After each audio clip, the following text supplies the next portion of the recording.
जय हिंद प्यारे साथियों, कैसे हैं आप सभी स्वस्थ होंगे और मस्त होंगे। आपका स्वागत है अपने YouTube चैनल KPW में।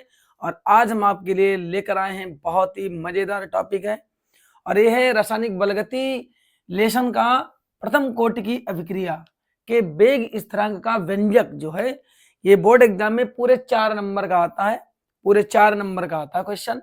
और इस टॉपिक को बहुत ही अच्छी तरीके से, बहुत ही ढंग से क्लियर करिएगा और आप भी इस वीडियो के अंत तक बने रहिएगा। तो चलिए देखते हैं। मान लो बच्चों, मान लिया जाए कि ए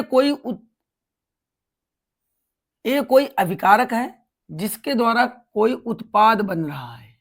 क्या बन रहा है बच्चा? उत्पाद बन रहा है। ए क्या है? अभिकारक है। क्या है बबुआ? अभिकारक। आप ऐसे भी समझ सकते हैं कि इधर वाला अभिकारक कहा जाता है और उधर वाला उत्पाद कहा जाता है। तो ए कोई पदार्थ है जिसके द्वारा कोई उत्पाद बन रहा है। आप ऐसे समझिएगा कि ए कोई पदार्थ है जिसके द्वारा कोई उत्पाद तैयार किया जा रहा है। में सांद्रण क्या है हमारा? प्रथम में जो हम सांद्रण माना है उसको मैंने ए मोल प्रति लीटर मान लिया है। प्रथम में सांद्रण जो है वो ए मोल प्रति लीटर है, जिसके द्वारा उत्पाद बना वो 0 मोल प्रति लीटर है। टी समय बाद जो टी समय बाद में सांद्रण जो था बबुआ, सांद्रण वो a माइनस एक्स हो गया, तो उत्पाद हमारा क्या बन गया? x बन गया। बात समझ में आई? आई मीन आप ऐसे समझ सकते हैं कि a हमारे पास कोई पदार्थ है जिसके द्वारा कोई उत्पाद बन रहा है। प्रथम में सांद्रण हमने a माना तो उसका उत्पाद 0 बना। t समय बाद आई मीन कुछ समय बाद में सांद्रण जो था a माइनस एक्स हुआ तो उसका उत्पाद हमारा x बन गया। अब आप ये जानते हैं कि प्रथम कोटि की अभिक्रिया, प्रथम कोटि की अभिक्रिया, प्रथम कोटि की अभिक्रिया के अनुसार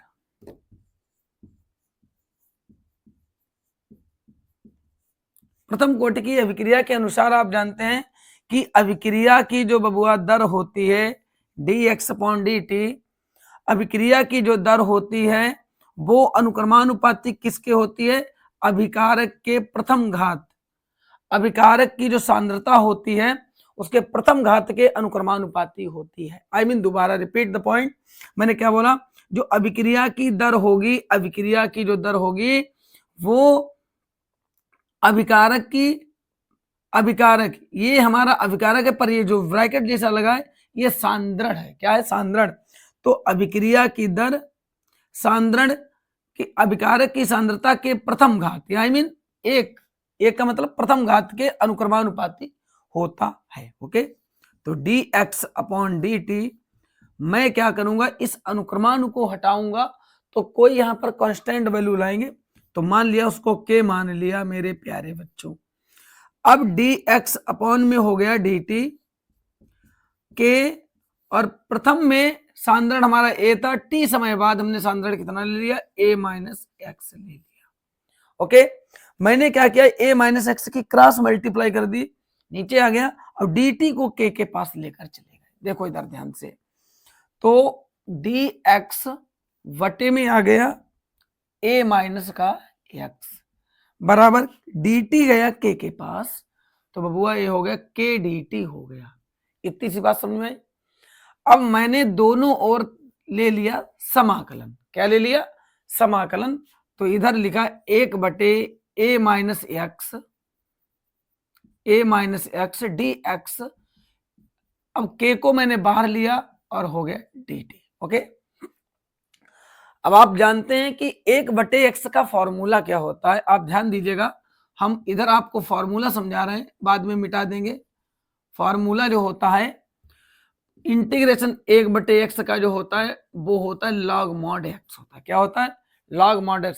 अदरवाइज मैं किसी के सापेक्ष समाकलन कर रहा हूं, जैसे मान लिया जाए इंटीग्रेशन 1 dx लिखा है, तो डी के पास में जो भी शब्द होगा, जो भी वर्ड होगा, समाकलन सदैव उसी के सापेक्ष होता है, तो 1 का वही होगा जो डी के साथ में होगा।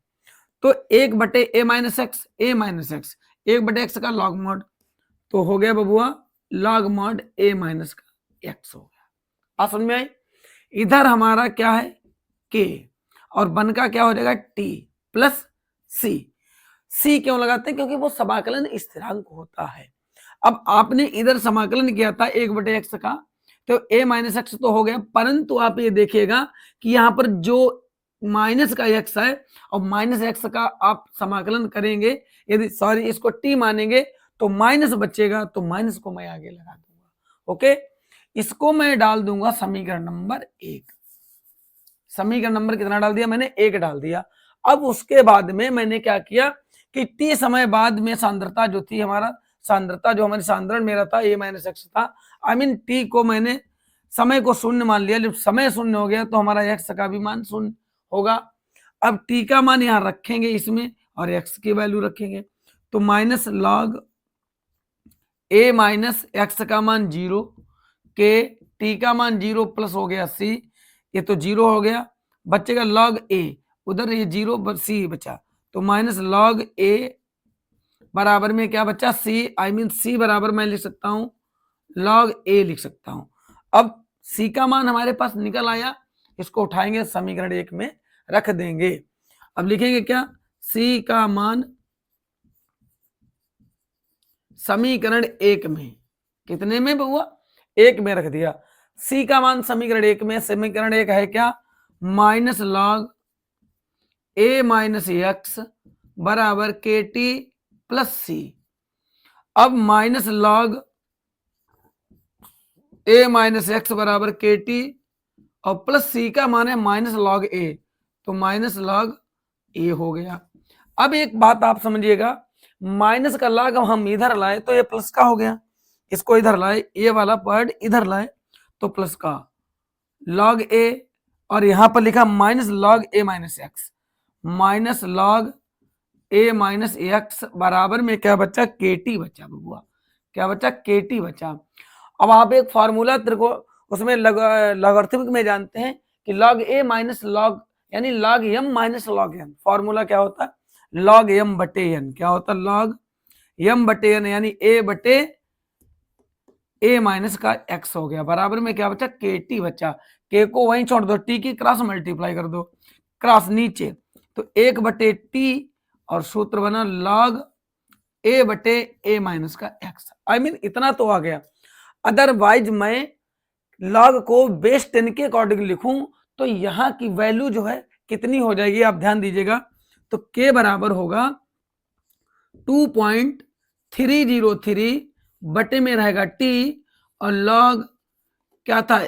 लॉग था, लॉग को किस में बदल दिया? 10, यानी बेस 10, a बटे a माइनस का हो गया x। मेरे प्यारे साथियों, ये आपका डेरिवेशन फाइनल हो गया, और इसी से न्यूमेरिकल भी अक्सर ज्यादा से ज्यादा पूछे जाते हैं। तो कैसा लगा आपको ये डेरिवेशन? आप कमेंट करके जरूर बताइएगा, पर इसे अपनी कॉपी पर बहुत अच्छी तरीके से सॉल्व करिए।